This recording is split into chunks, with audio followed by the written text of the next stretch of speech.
Morning bees. Nadalo pa ni wasp ko. Apis florea.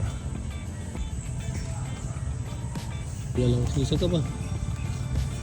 No. Wala sa glangaw. Wala, apis florea dito siya. Isa gani. Wala kaya siya already.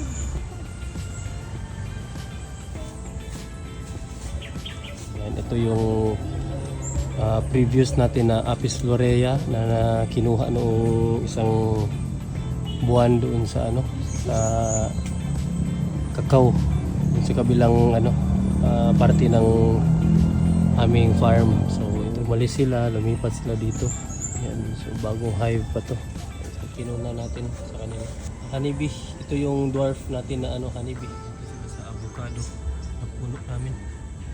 Babalikan natin yan siya ng 3 months, 4 months yan. Hindi kami maligaw. Maliit pa. 4 meters. 3 meters lang siguro. Mababa.